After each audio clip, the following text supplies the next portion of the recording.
Does that make sense? Doesn't mean they won't completely experience them. And we get this because even the Prophet himself, ﷺ, did he experience sadness? Yes. Did he sometimes experience fear and anxiety? Yes. Very famously, at the beginning of the Prophet ﷺ stands up and he starts making dua so much, and he's so worried that he's doing ibtihal, which is basically he's raising his hand so far above his head.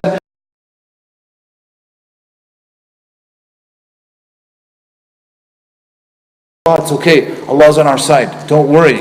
But the Prophet ﷺ experienced that worry, but the worry didn't cripple him. This is the point. The worry didn't paralyze him. The worry caused him to call upon the one who can actually quell his worry. Towards the end of the battle, Allah subhanahu wa ta'ala sent down His sakina, His tranquility, His calmness. We know that they were victorious. One of the best victories that they've ever experienced. And then afterwards it was actually a moment of joy, and it was something positive for the Muslims. It wasn't a negative. So what we're saying is that sadness, experiencing these types of things is possible, but they will never fall victim to these things, right? And of course, there are many scholars that also indicate that these verses are also talking about the hereafter. So once on the Day of Judgment they come, it will be absolutely zero. Their fear and their sadness. Why? Because on the Day of Judgment, when people come, can you go back to the dunya? No. So a lot of people feel regret and sadness over what they did in the dunya. Because like, man, I missed so many opportunities. I have so many mistakes. What was I thinking? What was I doing? I wish I could go back and fix everything that I did. Well, you know what I mean? I'm such a fool, etc. They'll feel a sense of sadness. And on top of that, anxiety over, okay, what's going to happen to me? Now that I know that I did all these mistakes, and I have all these shortcomings, and I didn't do what I was supposed to be doing, okay, what's going to happen to me now? And they're worried. And in fact, some of we have narrations, a hadith that mentioned that some of the disbelievers will be so worried about what happens to them while they're waiting for Qiyamah to actually happen. So they're standing in the Arasat, right? Which is the battery. The one that's standing in the, can somebody find, I think we have batteries somewhere in the back, if somebody wants to help. While they're standing in the Arasat, which is the plane, right before judgment is about to begin, because they're waiting for so long, and because they're so afraid of what's going to happen, some disbelievers will wish for the judgment to start, even if they're going to go to the hellfire, just to kind of end the anticipation and the fear of them waiting for some judgment to happen. Right? Which is obviously a very terrifying thing, that they're willing to actually just go to the fire just to end the waiting. Obviously that's very detrimental, that's very frightening for a lot of people. Jazakallah khair.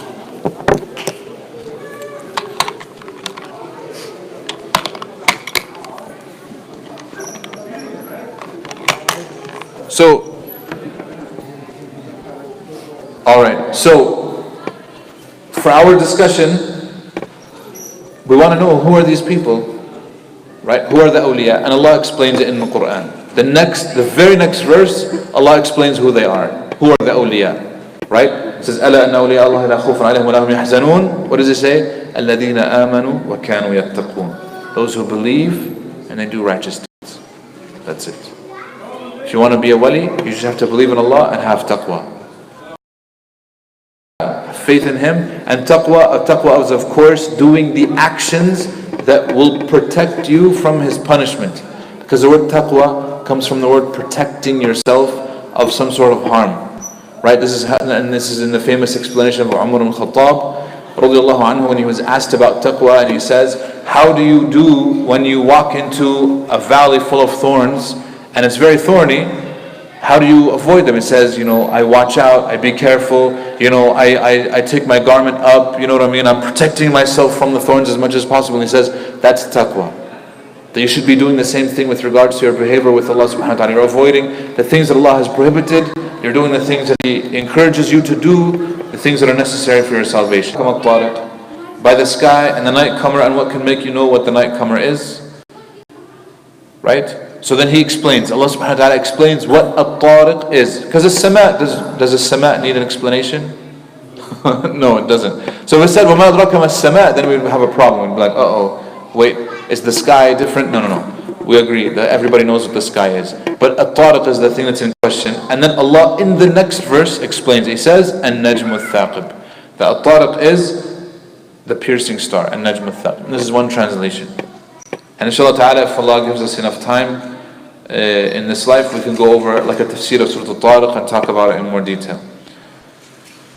So Allah, and another example, and these are from Juz' Amma, so these are verses that people should know. He says, وَالْأَرْضَ بَعْدَ ذَلِكَ دَحَاهَا. Right? وَالْأَرْضَ بَعْدَ ذَلِكَ دَحَاهَا. And after that, He daha al-ard. So what is daha? Here it's translated as spread. But the word in Arabic was an obscure word. Not many people know what the word dahi. It's a concept of a dahi. Okay, what does that mean? And then the next verse explains it. أَخْرَجَ مِنْهَا مَاءَهَا وَمَرْعَاهَا. He extracted from it its water and its pasture. So obviously, in order for us to have pasture, agriculture has to be completely flat. That's the spreading. But it's flat using water, and natural erosion, etc. Okay? So that's source number one of tafsir. Any questions on the Quran as a source of tafsir? A lot of times it's actually very explainable. Very famously, Umar ibn Khattab radiallahu anhu stood upon the minbar on the day of Friday and was going through Surah Abasa wa Tawalla. Okay? Then he gets to a verse and he realizes that he doesn't know what this verse, he doesn't know a word in this verse. Where it says وَفَاكِهَةً وَأَبَّا. وَفَاكِهَةً وَأَبَّا. Abba doesn't mean Abba, father. Abba is something. And Umar ibn Khattab, and even though, these batteries are dead as well. Jazakallah khair. So even though, does anybody know what Abba is? Just as while we're waiting.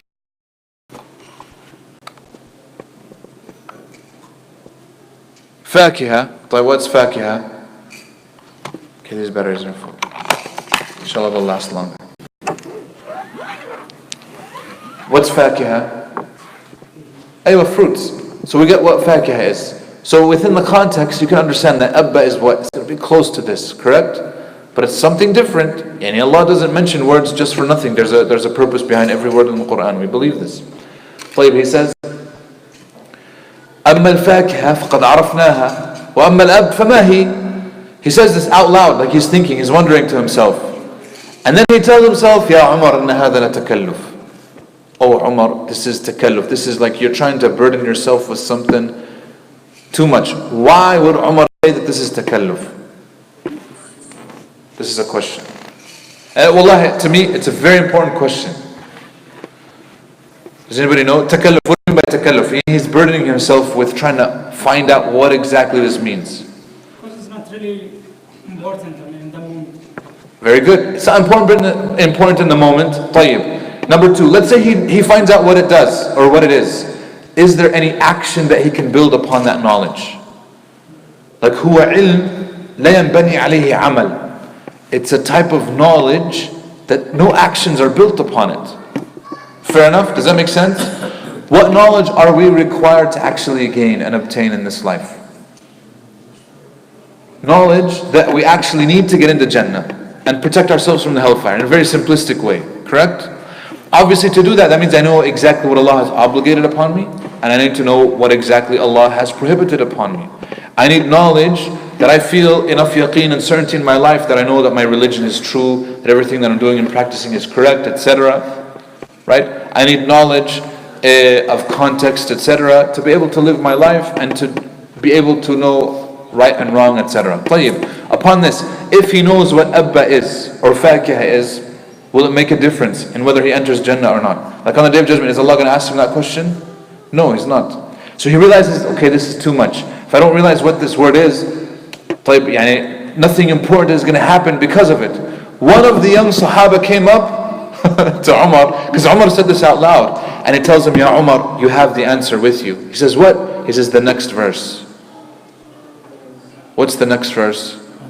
متاعا لكم ولأنعامكم أما الفاكهة فهي المتاع لنا والأب هي متاع الأنعام. Does that make sense? The explanation is in the right next verse. Because Allah says in the next verse, متاعا لكم ولأنعامكم. This is mata' meaning enjoyment for you and for your animals. So fakiha is our enjoyment. We eat fruit.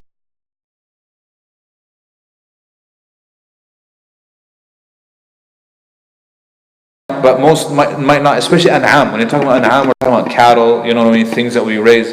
But ab as a plant, so it turns out that it's a plant and it's what the animals actually enjoy to eat as well. And it's a type of plant that's crunchy, grass, straw, etc. Does that make sense? So, does that knowledge, okay, now we know what it is. طيب. Does that mean that we can exact any knowledge upon this? No, not necessarily. Right?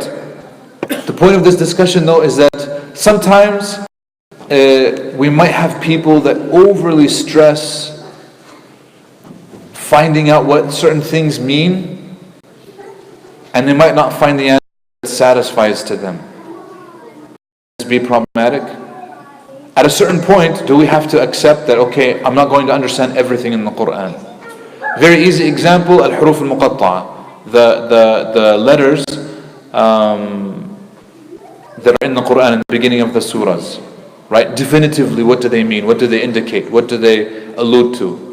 Ibn Kathir by himself, he mentions 15 different opinions. Ibn Kathir in his opening, his muqaddimas of Tafseer. Others say even more than this. And others say even more obscure things. Ibn Kathir mentions like the safest. And even then, some of them, most Muslims don't even concern themselves with. Ultimately, we will know definitively what they indicate or what they stand for. We might not. But is that okay? This is my question. Is that okay? Like, should it actually disturb our iman or anything like this? La, not necessarily. For some people it will and it can. So we have to realize that when Umar stopped himself, he stopped himself on purpose in order for him to not further burden himself with something that he knows is irrelevant to the situation that he's dealing with. But is there an explanation? Yes, there is. And this is the belief that we have. There is an answer somewhere, you just have to look for it. Sometimes people look for an answer. One of the ulama, I believe Ibn al-Jazari, rahimahullah, he's one of the people who lived later on, 800 Hijriya roughly, and he wrote some books about qira'at. Okay, so he's one of the foremost ulama that have to do with the qira'at, the sciences of reading and recitation and the qira'at, the 7 and the 10 and the 14, etc. is him. Even though he's such an expert on such a deep level, some issues he says, it took me, and I want to pay attention to this, 30 years to find an answer to some masail. 30 years. Now of course, he's living at a time when there's no Google search, there's no internet, there's no, you know what I mean, you can't search through libraries of books, etc. Plus a lot of times he's just said, I had to contemplate and think about all the information that I have in front of me. Sometimes we might not find the answer immediately, and that's okay. But does he trust that the answer is there? Yes, you just have to find it. But did it cause him masalan to doubt? La, not necessarily. Okay? So just mentioning this is a side point. When it comes to sources of tafsir, we're going back to our, after this side point. What's our second source of tafsir? Aywa, very good. The hadith, the sunnah of the Prophet sallallahu alaihi wasallam. Why would the sunnah be a source? Very good. Well, no, on him particularly, right? The sunnah. That's number 3. So with regards to the Prophet himself, sallallahu alaihi wasallam, right? He's the second source of tafsir. Why? Because obviously he's the one who is tasked with revealing the Quran to us. He understands it better than anyone else on this earth that has ever lived, perhaps. Right? He knows exactly what every verse means. He's the one who's conveying the message from Allah subhanahu wa ta'ala. So obviously he's the most qualified to explain what Allah wants.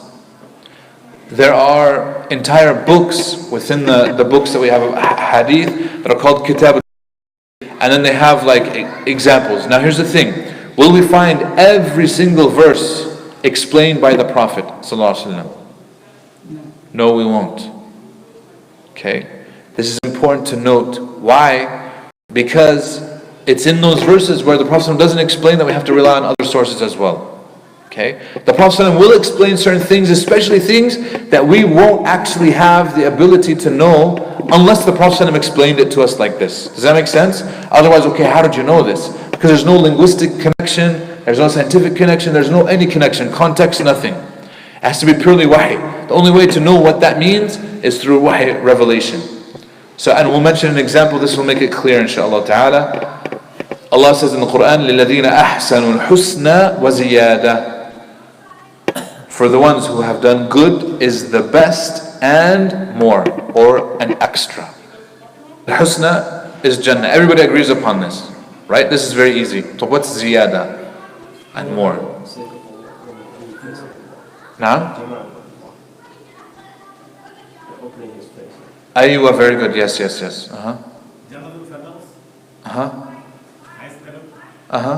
Anybody else? What's ziyada? Extra.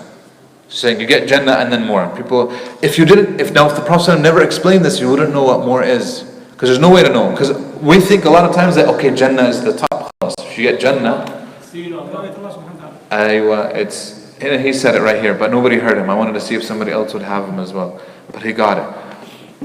The Prophet ﷺ says in the authentic hadith, الزيادة هي رؤية وجه الله عز وجل. The ziyada, the extra is seeing the face of Allah subhanahu wa ta'ala while you're in Jannah. Because that is a blessing that's beyond any other blessing. Even in Jannah, any blessing that you mention in Jannah is nothing compared to being able to see Allah subhanahu wa ta'ala. We ask Allah that He allows us that honor, inshaAllah ta'ala. Okay? Like we said, because there's no way for us to actually, there's no way for you to know this unless you had wahi, right? And this is why the Prophet ﷺ explained us what that ziyada is. Okay? Very good. Here's another example. وَأَعِدُّوا لَهُمْ مَا اسْتَطَعْتُم مِّن قُوَّةٍ. This is Surah Al-Anfal. Allah says, and prepare against them whatever you are able to of power. طيب. Question, what is power? Now? Aywa, yes. Okay. What is power? The Prophet explains in a hadith, أَلَا إِنَّ الْقُوَّةَ الرَّمِي. Indeed, power is rami, archery. Basically any projectile. Okay, and we say this. Meaning from a distance. Not having to face up front. But he's saying power, al-quwwa al-rami, archery. And this is why the Prophet used to encourage a lot of the Sahaba to learn archery and to actually use it more so than just hand-to-hand combat. Because if you're able to do it in archery, you'll be unharmed. You know what I mean? And you can do as an archer what you can't do otherwise. And he used to encourage people to do this, and then he used to say, Ya Bani Ismail, or the sons of Ismail, Inna abakum kana ramiya. Your father, meaning Ismail alayhi salam himself, kana ramiya, was an archer. He used to go hunt, and we know all these things, and he was a good archer. And obviously that they should carry on his legacy as well. Okay? The rami is the main thing. Aywa, rami is the main thing. Sometimes it's up to chance. There's no, and khalas, a mistake and you're gone. Okay? There are obviously more examples to this. We're just choosing 2 examples to mention. Okay? Like we said that there are whole books of ahadith that are written on the subjects. You can open up Sunan al-Tirmidhi, there's Kitab al-Tafseer, and it has, Surah al-Nisa, and then it goes through, Surah al-Araf, and it goes through Surah whatever, and it continues like this, and there's examples directly from the mouth of the Prophet what he was explaining. That's obviously one of the best forms of tafsir, coming directly from the Prophet. But like we said, there's no complete, like the Prophet didn't explain every verse. He just explained things that couldn't be otherwise understood, and that we need his knowledge and to be able to understand them. Okay. Third source of tafsir, he said it, it's the Sahaba, the companions of the Prophet. Now, were all of the Sahaba good in tafsir? No?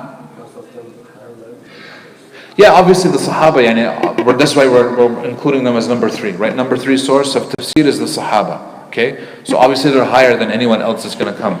We agree upon this, but I'm saying even among the Sahaba themselves, were all of the Sahaba capable or as capable as each other in tafsir or not? No. And this is very clear. Like very famously, Khalid ibn Walid radiallahu anhu, what does he say about himself? He says, Jihad, shaghalani ala al-Quran. Being on the battlefield, fighting all these things, it occupied me from learning the Quran properly.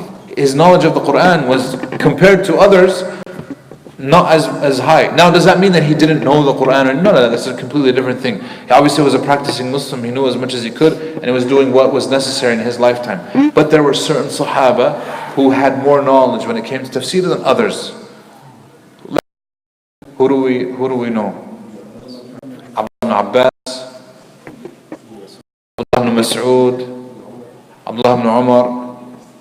What? Naam, Ali ibn Abi Talib, very good. A common characteristic is that all of the Sahaba are what? Relatively younger Sahaba. Okay? This is because they were able to learn and grasp and absorb a lot of what the Prophet ﷺ was saying. Okay, why the Sahaba? Now we're going to go over like a list of why are the companions of the Prophet ﷺ, the Sahaba, why are they one of the best resources when it comes to tafsir for us. Obviously, the Quran was revealed in their language. Okay, and we say we don't just mean Arabic, because Arabic is also the language of any Arab. But for them, and it was their dialect, it was their version of Arabic. Modern Arabic sometimes is very different than Quranic classical Arabic. And it was revealed for their time, so we'll come to this. Okay, so number one, it was a language that they completely grasped, completely understood. Because even the kuffar among them understood the Quran very well, perhaps on a level that we might not fully appreciate.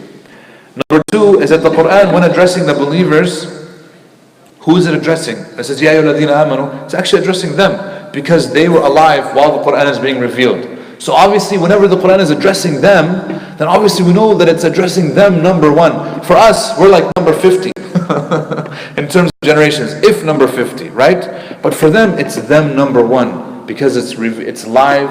It's pertaining to them.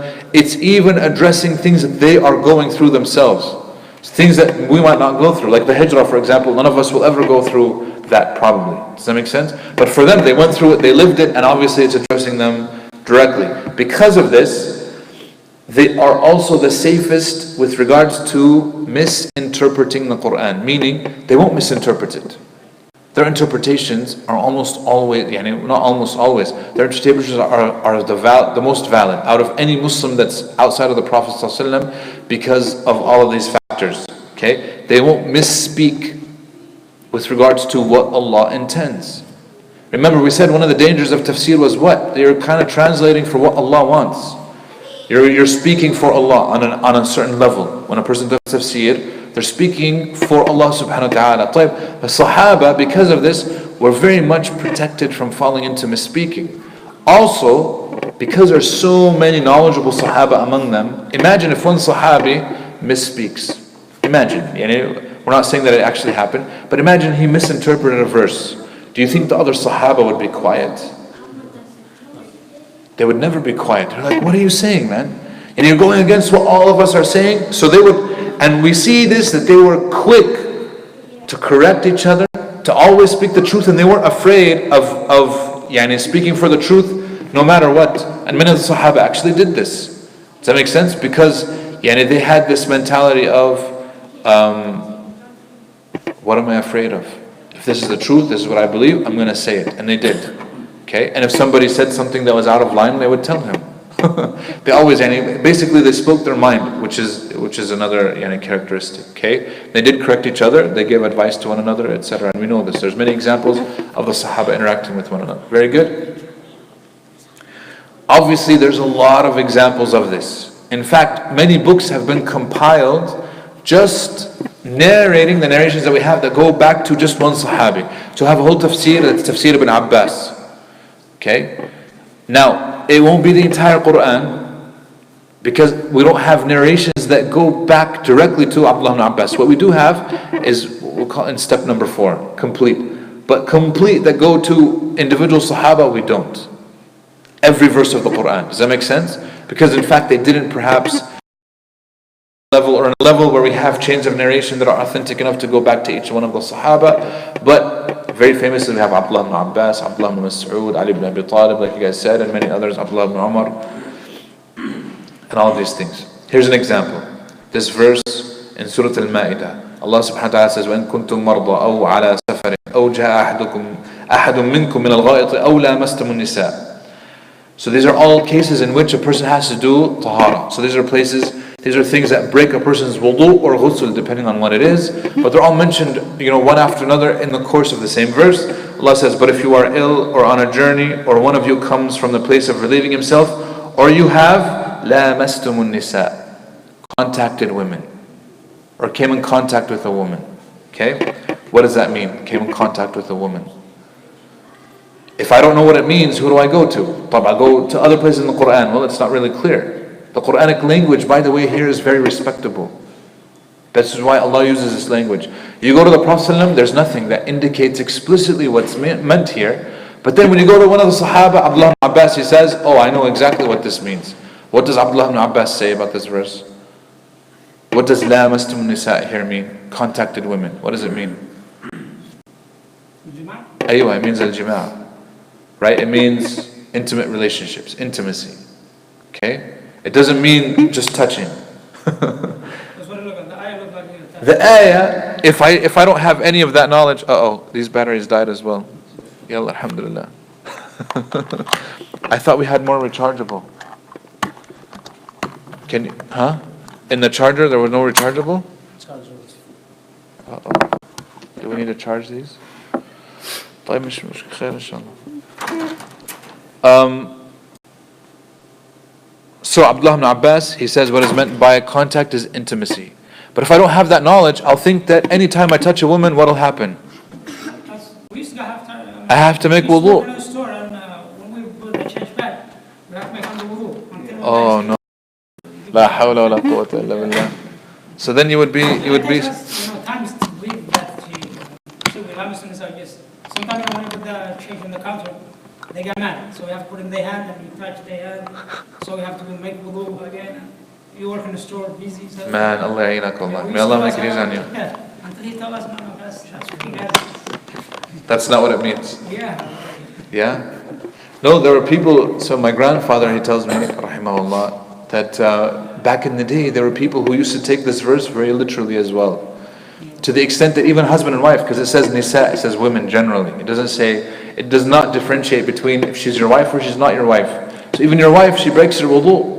So they would actually require some people, I don't know if you guys are familiar with this, they would require their wives within their own house to wear gloves, so that if she inadvertently touched her husband while giving him a cup of tea, she doesn't break his wudu or her wudu. Imagine, wallah subhanAllah, how difficult. Because here's the thing, if you say, okay, clearly, that's not what's meant by the verse. And they say, why? Because did the Prophet wear gloves? But he dealt with his women. I say, well, the Prophet wasn't wealthy enough to have gloves, or didn't have the technology to make gloves. The technology wouldn't have stopped him from doing something halal or haram. If he doesn't have wudu, he doesn't have wudu. It doesn't matter gloves or no gloves. You understand what I'm saying? So it becomes problematic. And then obviously we have other ahadith clearly stating that the Prophet touched his wives and did not make wudu. In fact, we have a hadith where the Prophet is praying tahajjud at night, and Aisha's feet, radiallahu anha, are in his place of sujood because of how small their house is. Sallallahu alayhi wasallam. Like, think about this. Sometimes we look at our houses where we live and we're like, it's too small, I need an extra bedroom, or I need an extra living room, or I need an extra whatever. And the Prophet himself is living in a house so small that he cannot make sujood because his wife's feet are in the way of sujood. So he would make sujood and move her feet out of the way. Or kana yaghmizuha, he would put touch her so that she moves her feet, she'd move her feet out of the way. He'd make sujood and then she'd put her feet back afterwards. If it breaks your wudu, how is he doing that? How is he continuing to pray? You know what's funny is that the fuqaha on the other side, they say, if he kana yaghmizuha, he used to touch her from where he has a nail, not skin on skin. Yeah, you're giving yourself a hard time, ya akhi. And Abdullah ibn Abbas explains it. The Prophet ﷺ did it. We have narrations where the Prophet ﷺ كان يقبل نساءه ثم يخرج إلى الصلاة فيؤم الناس من غير أن يجدد وضوءه. We have narrations where the Prophet ﷺ used to kiss his wives before he would leave. People don't realize this. It's permissible for you to kiss your wife on your way out of the house. It's fine. You can do this. It's a show of affection. This is not, by the way, a kissing that leads to intimacy. Does that make sense? Because here's the thing. The touching that does break wudu is the touching that can lead to intimacy. But if it does not lead to intimacy, this is a greeting, or you're saying goodbye. Ma'a salama, you go. And then he would go out to the masjid and lead salah without renewing his wudu. So clearly, if touching would break his wudu, then obviously kissing his wife would break his wudu. But obviously, that's not the case. No. So this is just specifically for the maharim. That's it, right? So the maharim, yeah, you can like touch them without breaking wudu, but non-maharim. So some within that particular madhab that hold that opinion have dissented, because some have said it's any women because of the generality of the verse. But then some say, okay, no, if you're related to her, it doesn't break your wudu. But if you're not related to her, then it does. But why do they say this? There's no explicit proof to this. Also, you shouldn't be touching a woman anyways, regardless. But the reality is, and the middle ground, because there are some scholars who say any touching does not break the wudu whatsoever, unless it actually is intimacy. Does that make sense? That's an extreme version that only a minority of scholars actually said. And when I looked at their proofs, they actually said it's because, so here's the thing, the illah, what's the illah? Then we're going into a little fiqh, but I hope you guys don't mind if we go into a little fiqh here. So anytime there's a hukum in Islam, there has to be a illah behind it, whether we realize it or we don't. But they said the illah here could be that a person يصيبه المذي من جراء المس. Does anybody know what madhi is?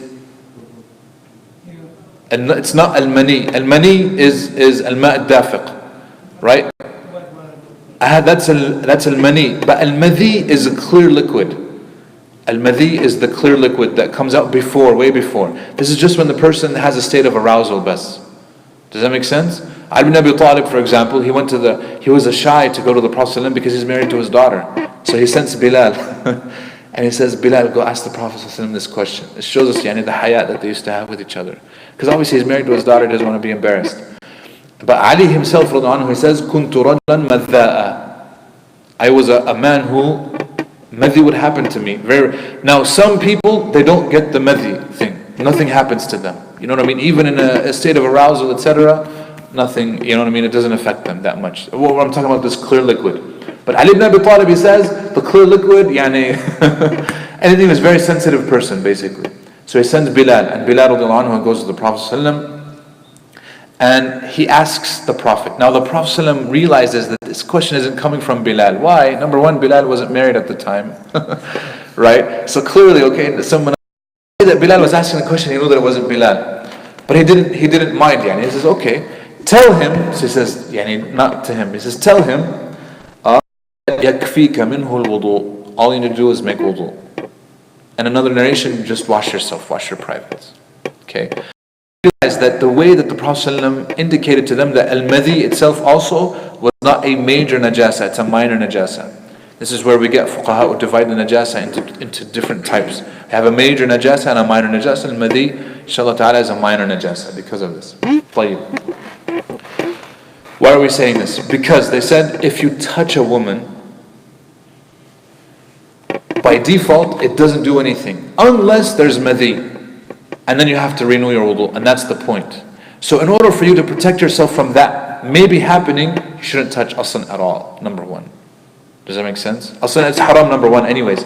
But even then, number two, so this is where they come into and they say al-lamsu bishahwa aw min ghayri shahwa, that you touch out of desire or no desire. Okay, if you're handing change back, is there any desire? There's no desire. What is there to desire touching money aslan at the end of the day? You understand what I'm saying? So in those cases, even if she's not related to you, there's no desire, because the differentiation part is huwa al-lamsu bishahwa min ghayri shahwa, which is why obviously, like here the Prophet ﷺ, when he's kissing his wife before he goes to the salah, is that a kissing of shahwa or no shahwa? No shahwa. There's no shahwa. It's clearly just a greeting. It's a formality, you know what I mean? It's a whatever, and then that's it. Do you guys understand this? So obviously, based upon this, any type of touching that has shahwa, that has desire, is only going to be the touching that's going to lead to the actual act, which is where we come back to the verse. So it's any touching that's a prelude to intimacy, but nothing else. Make sense? If there's no shahwa involved, khalas. Because even the marad, which is the sickness, is really something big, isn't it? Yeah, al-marad. Something is big, so... Yeah, no. So all these are in the context of tayammum, by the way. Because marad, some people who are sick, it's permissible for them to do tayammum. But here Allah subhanahu wa ta'ala wants to cover anything that could possibly lead to you needing ghusl or even wudu. That tayammum is sufficient inshallah ta'ala. Even if you had intimacy, even if you were sick or you were traveling. Why is it for a traveler? Because sometimes the fear of cold, even if you're healthy, because of the fear of you exposing yourself to the cold, because where can you shower when you're on the road? You're living in a tent and it's cold out night in the desert. Has anybody spent the night in the desert in a tent? Nobody has? I'm the only one? You know how left outside. Thinking, oh, it's the desert, it's not going to happen. And then overnight it got cold. We were sleeping in sleeping bags. We get out. Half of us in our camping trip made tayammum, half of us made wudu. Okay. Now, the people who made tayammum, I told them, you guys are completely fine. I made wudu, I froze myself. I regretted it. I was like, man, I should have done tayammum. I'm thinking I want to be, this tough man, etc. There's ice in the water. And you can't in those cases. So traveling, you can't actually do tayammum, especially when it's that cold. Especially back in those days when they didn't have heating or sleeping bags, insulation, a car. One of the guys, it got so cold at night, even though it's in the summertime, it got so cold at night that he went into his car, turned it on and slept in his car all night. I told him, man, you wasted gas. He's like, I don't care about the gas, I don't care about anything. This is the coldest night of my life, etc. Khalas, okay, man. And it's good to have that experience so that people know actually what it's like and what they are going through. Does that make sense? Any questions inshallah ta'ala on this? I hope I'm not confusing anybody or causing them to very good. Source number 4. What's source number 4 of the tafsir? So we said source number 1, Quran. Number 2, the Sunnah. Number 3, the Sahaba, the companions. Number 4 would be? So the hadith we already went over, number 2. But the reality is the hadith is divided into multiple parts because some narrations go back to the Sahaba but don't go back to the Prophet ﷺ. So just as a point, if it goes back to Abdullah ibn Abbas, but where's Abdullah ibn Abbas getting it from? Is he inventing it himself? Most of the time he isn't. And even if he is, he's deriving it according to the rules of tafsir that we will go over, that we're going over aslan right now. Okay? But most of the time, especially when it's about ghaib or ghaibiyat, about things of the unseen, it has to go back to the Prophet ﷺ. Source number 4 is? The tabi'een. Very good. The tabi'een who are the successors. The successors meaning these are the students of the Sahaba, of the companions. These are their students. So this is the second generation of Muslims. Why them? Why the tabi'een? They're direct students of Sahaba as well. Very good. They had direct access to the Sahaba. Good. Obviously, the Prophet in a hadith, he mentions that they are the best generation after the Sahaba, the second generation. Okay. Arabic language hadn't changed much, so they still understand it. It's still in their language. Arabic hadn't been corrupted necessarily, or people's knowledge of it didn't go down, etc. Ibn Taymiyyah rahimahullah, he says this beautiful quote. He says, if the tabi'een are in consensus on anything, then no Muslim should be in doubt upon the matter being the truth. If they differ, we should not use one opinion against another, but rather evaluate it according to established principles. Sometimes the tabi'een will be in unanimous agreement. Sometimes they'll differ with one another, but we shouldn't pit one against the other. Mujahid says this, Alqamah says this, Ikrimah says this, whoever says this, whatever, and they just put, different opinions, and we're pitting them against each other, especially when we actually understand how they differed. Most of the tabi'een, the second generation of Muslims. Now, can we compile, here's a question. Can we compile books of tafsir? Yes, we can. The tabi'een, we have so much information from them that we actually can compile according to even just 1 or 2 or 3 of the tabi'een. And we'll talk about them, inshallah ta'ala, in more detail as well. I have whole classes prepared about some of the major tabi'een and what they say, and some major of the Sahaba as well. Okay? The point being is that most of what they differ in is what we call اختلاف تنوع لا اختلاف تضاد. It's اختلاف تنوع, which means it's differing in terms of like synonyms or types, not differing in terms of one person is saying west, another person is saying east. That will never happen. It rarely ever happens, especially in that second generation of Muslims. All of them will be like, okay, it's north, northeast, and somebody would say it's, okay, northeast, east. Okay, whatever. We're still northeast, yani. You know what I mean? You get the point. And their differing is not that opposite, yani. They're very close. It's just kind of different. A very famous example, and we'll mention some examples inshallah ta'ala. He also said, abandoning their opinion on the Sahabas is a mistake and is akin to an innovation. Unfortunately, Ibn Taymiyyah had to say this. Why? Because there were, and are still to this day, some Muslims who will tell you, oh, Abdullah ibn Abbas said this, or Mujahid said this, or whoever, they'll just throw it out the window. They're like, it's okay. That was their understanding, I have my own. This is incorrect. Okay? You can't abandon what they've said. Now, does that mean that we can't do tafsir in our modern day and age? No, we can. But we always have to appreciate and understand within their framework. We can't work outside of their framework. Does that make sense? And we can't abandon what they've said at all. Now, if Allah gives us new understandings or different ways of looking at things or looking at context, etc., that's fine. But we never abandon what they've said. We always look at it, we appreciate it, and in fact, a lot of times it'll be aslan correct anyways. There's no need to come up with like a new understanding or new interpretation. Most of what plagues the ummah is not the need for a new understanding, it's just the need to actually go back to the sources. Most of us go back to our traditions and not necessarily back to the original sources, and that's, I think, is the major problem. An example of this, I guess I realized I didn't put any examples of the tafsir by the tabi'een. But a simple example. Allah subhanahu wa ta'ala says, وَاعْتَصِمُوا بِحَبْلِ اللَّهِ جَمِيعًا وَلَا تَفَرَّقُوا. Hold upon or grasp upon the rope of Allah, all of you, and do not differ. طيب. So the question comes, what is the rope of Allah? So somebody said Quran, somebody said Quran and Sunnah, somebody said the Deen. Guess what? The Tabi'een say the same thing. You'll find 12 different opinions. 12, not one or two or 12 different opinions on what the rope of Allah is. Some of the Tabi'een said it is al-Islam, the whole religion. Some people said it's the Quran. Some people said it's the Quran and the Sunnah. Okay? Some people said whatever they want to say. At the end of the day, are they really differing? No. If a person says the Deen, obviously what makes up the Deen? It's the Quran and the Sunnah. But if a person says the Quran, aslan the Quran needs the Sunnah, so that we can understand what the Quran is actually saying. Right? If a person says the Quran and Sunnah, great, that's perfect. If a person says al-Jama'ah, Hablillah, it's al-Jama'ah. It's sticking with the group of Muslims.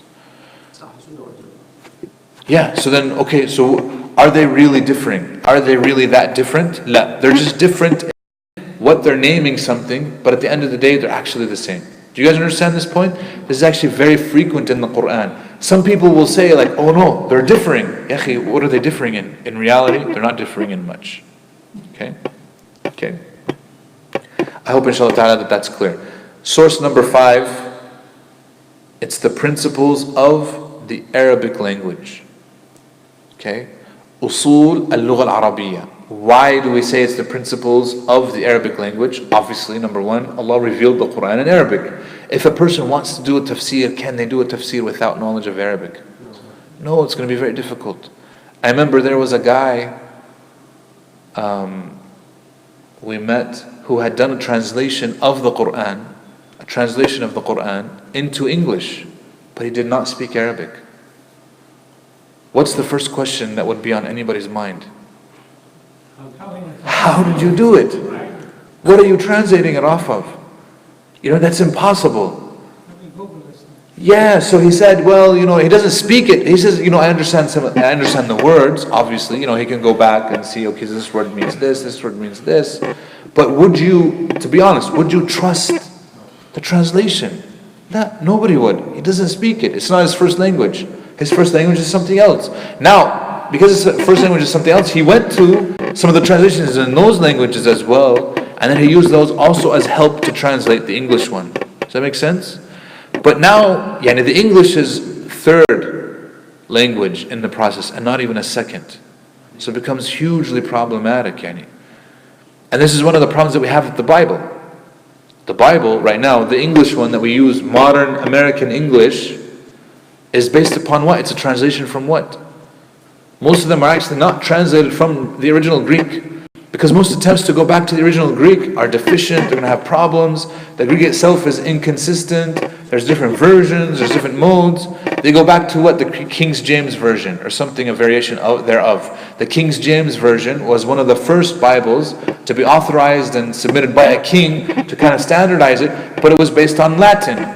It was not translated from Greek. They didn't have access to the original Greek. They translated from Latin sources. The Latin ones got it from where? From Greek. Did Jesus speak Greek? He did not. He spoke Aramaic, which means that the Greek are also from Aramaic. So now if we look back at how our American Bibles are, they go from modern English to Old English to Latin to Greek to Aramaic. How can you trust it? See how many steps there are. Whatever was said in Aramaic is almost completely gone now compared to what we have. We're lucky to have some still there with regards to the. And we believe this, but to be able to trust it is going to be hugely problematic. Okay. Obviously, Allah Subhanahu wa Taala mentions a few different things about this. Inna anzalnahu Qur'anan Arabiyyan la'allakum ta'qilun. Indeed, we have sent it down as an Arabic Qur'an that you might understand. وَمَا أَرْسَلْنَا مِن رَسُولٍ إِلَّا بِلِسَانِ قَوْمِهِ لِيُبَيِّنَ لَهُمْ. And we did not send any messenger except in the language of his people to state clearly for them, using the language to clarify meaning is encouraged directly from the Quran. So Allah subhanahu wa ta'ala here, because He's saying these verses, meaning you use the language to clarify for them. So can a person who is knowledgeable in Arabic, I'm not talking about just you know how to speak it, like me for example. I'm talking about an expert in Arabic linguistics, a person who understands what Arabic actually means, the rules, etc. This is at an advanced level. The most Arabic that I took, even in my bachelor's degree, right?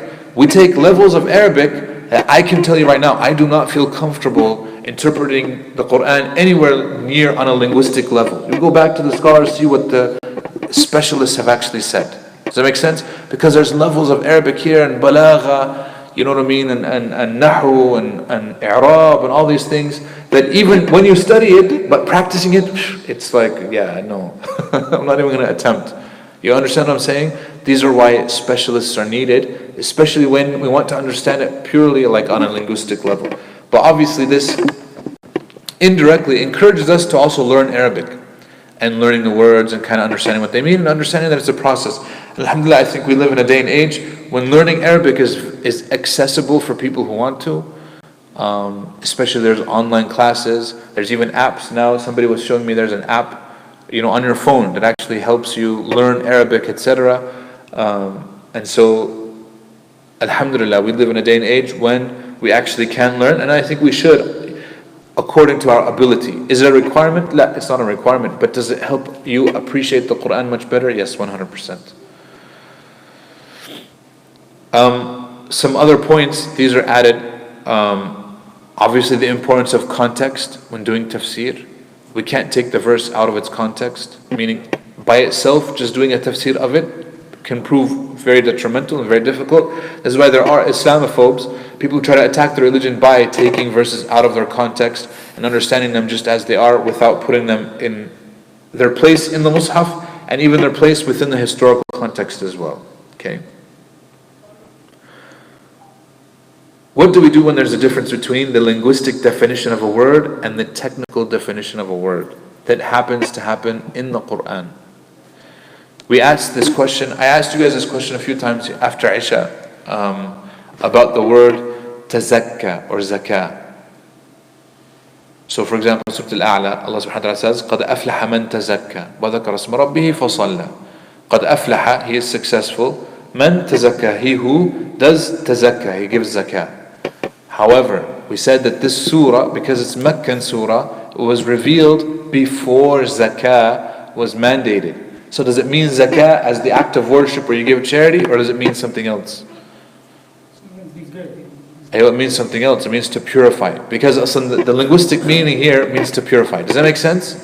So not every place where it says zakah or tazakka using the verb actually means the act of worship. But the only way to know this is to understand the context.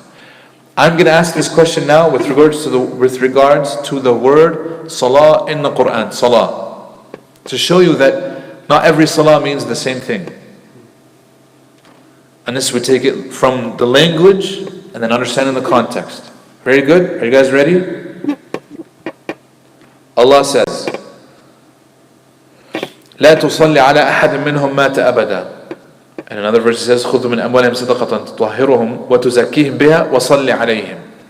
So in both he says, صلي عليهم. ولا تصلي عليهم, and then here he says, صلي عليهم. So the first verse here he says, do not pray upon any of them who have died, ever. And here he says, and pray upon them. What's meant by this? What's meant by this? So kuffar munafiqeen, and here the Muslims. Very good. But what about the salah itself? What is it referring to? So in this one it means istighfar, and this one it means istighfar. No, what does this one mean? I think that one works both sides. Because if you die, maybe you can make salah or istighfar at the same time. Okay. So, but which one is it? So if it's we say istighfar, then it doesn't mean salat al-janazah, but he's using the word salah. Yeah, that's what okay. If he's kafir, he cannot make salah on him. Right, exactly. And istighfar, so both of them. Of course. Yeah, so But here, does it mean istighfar or janazah? It means janazah. I don't know. No, because it says, يعني إن تستغفر لهم لن يغفر الله لهم, etc. You know what I mean? So here, this means salat al-janazah. طيب, is this salat al-janazah? It's generally. Aywa. Janazah is also kind of part of the... Of course. Yeah. So here's why are we asking this question? Because the same word might appear in the Quran, and the only way to understand it is within the context, but also understanding the language. You have to know. Okay, so here's what will solve it for us. What does the word salah mean linguistically? Language. It means what? Dua. As-salah bima'na dua. Right? As-salah means to call upon, to connect with. Right? Verbally. So clearly we understand it to mean dua. But here, it's not only dua. Dua is part of it. But here, it's clearly in the context of what? Praying salat al-janazah. But here, there's no janazah because you're taking wealth from them. Obviously they're alive, they haven't died. So you can't pray janazah. Does that make sense? So here it actually means purely dua. It does not mean the salah that we know. Does that make sense? But unless I have knowledge of the language of what salah linguistically means, there's no way for me to know that this is actually what it's referring to. Same thing when I said the word zakat. The zakah, if I think that it's always zakat giving the charity, that can prove problematic because that was revealed at a time when zakah wasn't charity. The zakat didn't exist yet. So we have to know what the linguistic meaning is of the word and what the technical meaning is, and then apply it in the context. Okay? So here, وَصَلِّ عَلَيْهِمْ, this means make dua for them. So the verse means خُذْ مِنْ أَمْوَالِهِمْ صَدَقَةً, take from their wealth, sadaqah, charity, تُطَهِّرُهُمْ, you purify it, وَتُزَكِّيهِمْ, and then you elevate them, you beautify them with it, وَصَلِّ عَلَيْهِمْ, and pray upon them.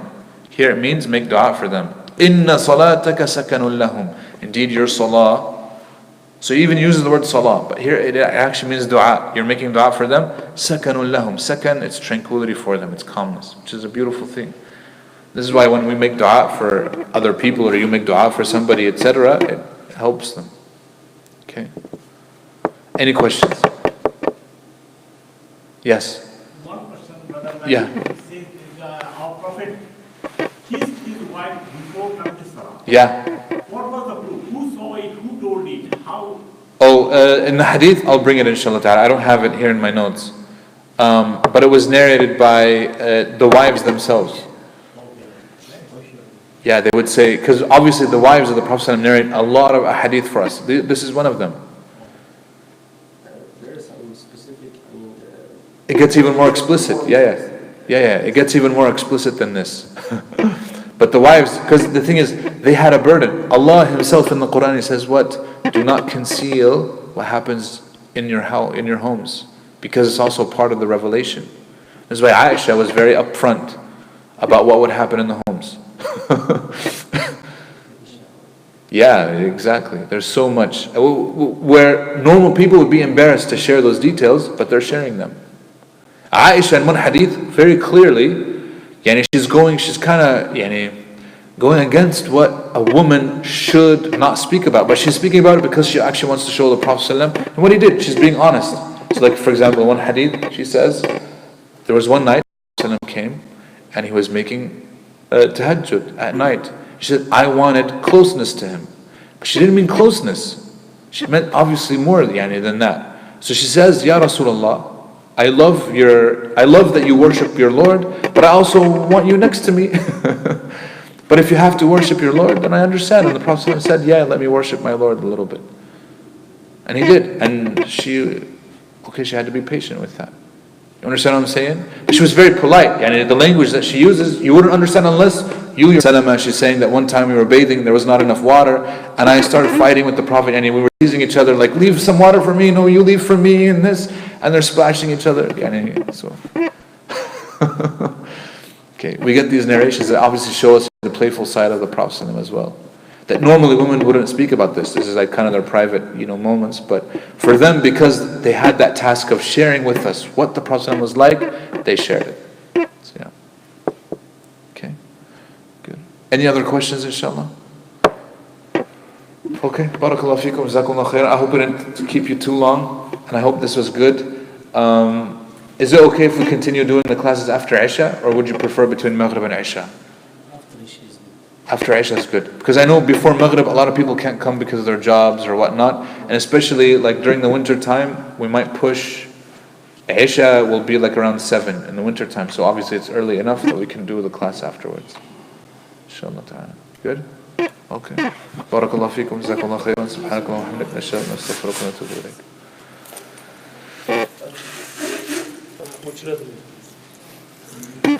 Yeah, you can just close it. Close it? Yeah. Like this? Uh-huh. What about this one?